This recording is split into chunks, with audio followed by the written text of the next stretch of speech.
माता वैष्णो देवी अपने भक्तों के समस्त कष्टों का निवारण करती हैं।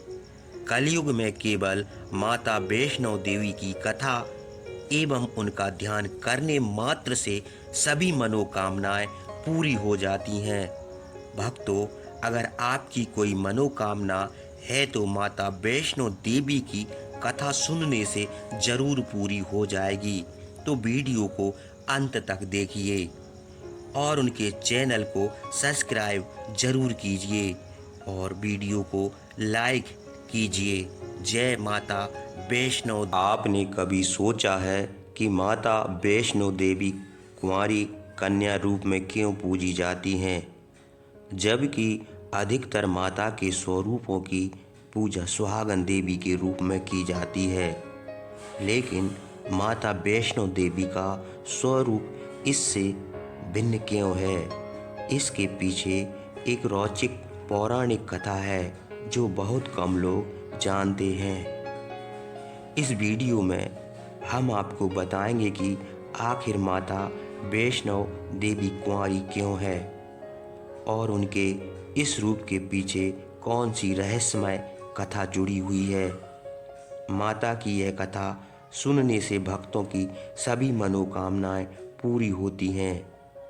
इसलिए वीडियो को अंत तक देखें, साथ ही अपने दोस्तों के साथ शेयर करें और सभी माता के भक्त कमेंट बॉक्स में जय माँ वैष्णो देवी जरूर लिखें। नमस्कार दोस्तों, यह कथा त्रेता युग की है, जब दक्षिण भारत के रामेश्वर में समुद्र किनारे एक सुंदर गांव था, जहां रत्नाकर नाम के एक पंडित रहते थे। पंडित रत्नाकर शिवजी और मां आदि शक्ति के बड़े भक्त थे। गांव और शहर में रत्नाकर जी का बहुत सम्मान था, लेकिन उनकी कोई संतान नहीं थी। उनकी पत्नी हमेशा मां आदि शक्ति से संतान की प्रार्थना करती थी। कई सालों तक उन्होंने मां की पूजा अर्चना की। आखिरकार कई वर्षों की प्रार्थना के बाद एक दिन मां ने उनकी सुन ली। रत्नाकर की पत्नी गर्भवती हो गई। एक रात रत्नाकर के सपने में एक बालिका आई और कहने लगी, मैं तुम्हारे घर आने वाली हूँ, लेकिन एक शर्त है। मैं जो कुछ भी करना चाहूँ उसमें आप रोकोगे नहीं।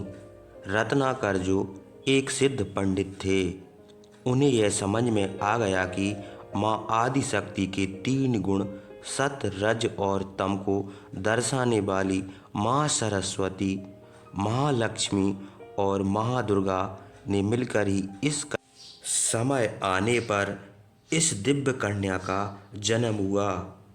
रत्नाकर समझ चुके थे कि यह कन्या धर्म की रक्षा के लिए माँ आदि शक्ति का अवतार है। इसी भावना के साथ उन्होंने कन्या का पालन पोषण शुरू किया। तीनों महाशक्तियों के मिलने से प्रकट हुए इस स्वरूप को उन्होंने त्रिकूट नाम दिया।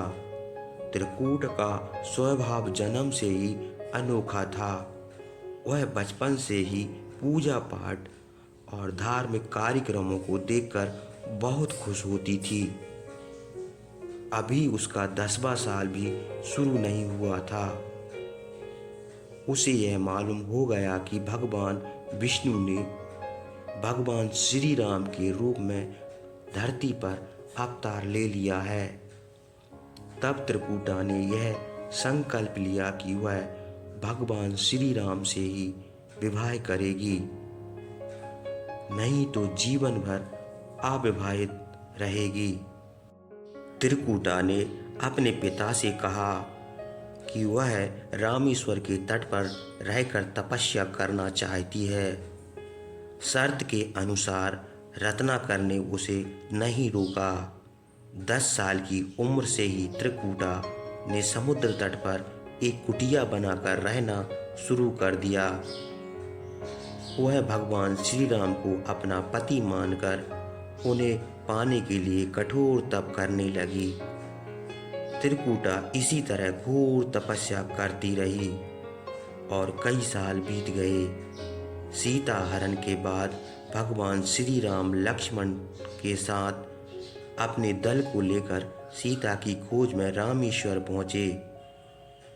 श्री राम को वह पुल बनाने तक रुकना था। एक दिन भगवान श्री राम समुद्र तट पर विचरण कर रहे थे। तभी उन्होंने एक तेजस्विनी कन्या को ध्यान मगन देखा और आश्चर्यचकित हो गए। उस कन्या के ओज और आभा से वह स्थान अलग ही प्रकाश से जगमगा रहा था। भगवान श्री राम उत्सुकतावश उस कन्या के तपोस्थल तक पहुँचे। भगवान श्री राम ने उस कन्या से पूछा, देवी तुम कौन हो और इतनी कम उम्र में इतना कठोर तप क्यों कर रही हो? ऐसी कौन सी इच्छा है जो तुम इस घोर तपस्या के लिए प्रेरित हो रही हो? कन्या ने विनम्रता से भगवान को प्रणाम किया और अपना परिचय पंडित रत्नाकर की पुत्री त्रिकूटा के रूप में दिया। फिर त्रिकूटा ने अपनी प्रतिज्ञा के बारे में बताया। वह जान गई थी उनके सामने स्वयं भगवान श्री राम खड़े हैं, इसलिए उन्होंने विनम्रतापूर्वक उनसे निवेदन किया कि वे उन्हें अपनी पत्नी के रूप में स्वीकार कर लें। इस पर भगवान श्री राम ने कहा, यह संभव नहीं है। मैं एक पत्नी व्रत का पालन कर रहा हूँ और अपनी पत्नी के अपहरणकर्ता को दंड देने के लिए सेना सहित यहाँ तक आया हूँ। त्रिकूटा को यह सुनकर बहुत आघात पहुँचा। उन्होंने अपने कठोर तप का हवाला देते हुए भगवान श्री राम से विवाह करने की फिर से प्रार्थना की। त्रिकूटा ने कहा, प्रभु क्या मेरा तप व्यर्थ चला जाएगा? क्या मेरे तप में इतनी शक्ति नहीं है मैं आपको पा सकूं?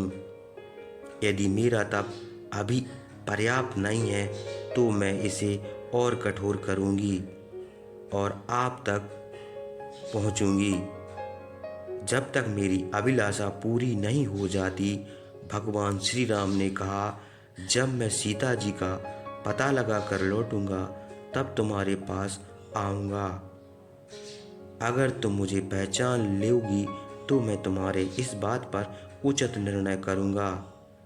त्रिकूटा को यह बात बहुत प्रसन्न हुई। उनका तप सफल हो रहा। भगवान ने उन्हें स्वीकार करने का आश्वासन दिया। अब उन्हें अपने स्वामी की परीक्षा में सफल होना है। इस प्रसन्नता से भरकर त्रिकूटा का उत्साह और भी बढ़ गया। उन्होंने और भी कठिन तप करना शुरू कर दिया। उनके तप का प्रभाव ऐसा था कि उनकी कुटिया के आसपास का पूरा क्षेत्र एक विशेष प्रकाश से जगमगा उठा। भगवान श्री राम ने रावण के साथ युद्ध कर उसे पराजित किया। उन्होंने विभीषण को लंका का राजा बना दिया और अपनी पत्नी, भाई और पूरी सेना के साथ अपने नगर को लौटने लगे। लंका विजय के बाद प्रभु पुष्पक विमान पर सवार होकर वापस आ रहे थे।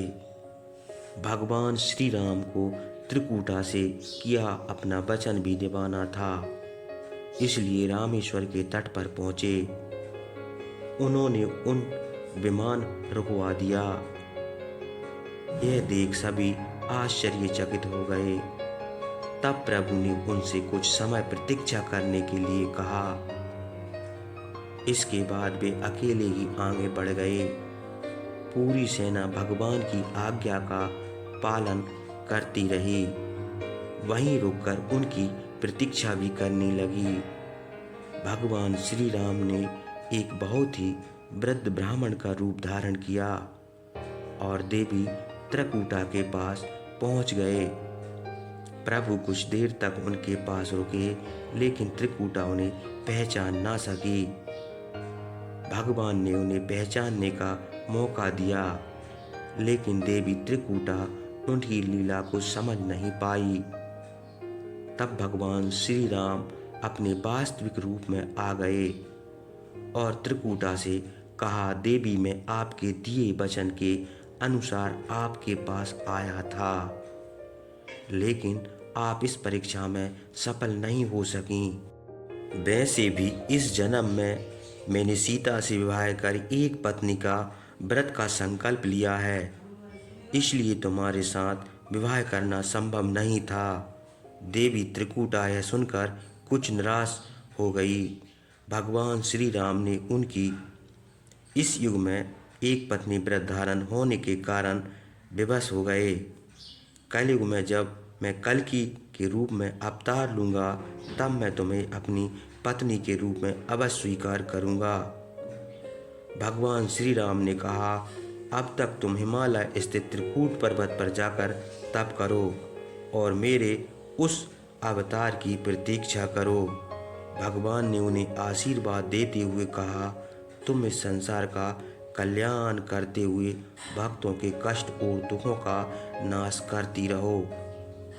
विष्णु का अंश होने, उनके कुल में अवतार लेने और विष्णु की उपासक होने के कारण सारा संसार तुम्हारी पूजा माता वैष्णव देवी के रूप में करेगा।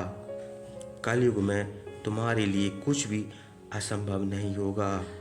जो भी भक्त सच्ची भक्ति भाव से तुम्हारी आराधना करेंगे, तुम उन्हें सब कुछ प्रदान करोगी। भगवान श्री राम यह वरदान देकर वहाँ से चले गए। त्रिकूटा भगवान श्री राम से मिले इस वचन से अत्यंत प्रसन्न थी। उन्होंने प्रभु के आदेश के अनुसार संसार के कल्याण का संकल्प लिया और तप करने के लिए उत्तर भारत के मणिक पर्वत श्रृंखला के 3 पहाड़ों वाले त्रिकूट पर्वत पर आ गई। वहीं वे माता वैष्णव देवी के नाम से विराजमान है।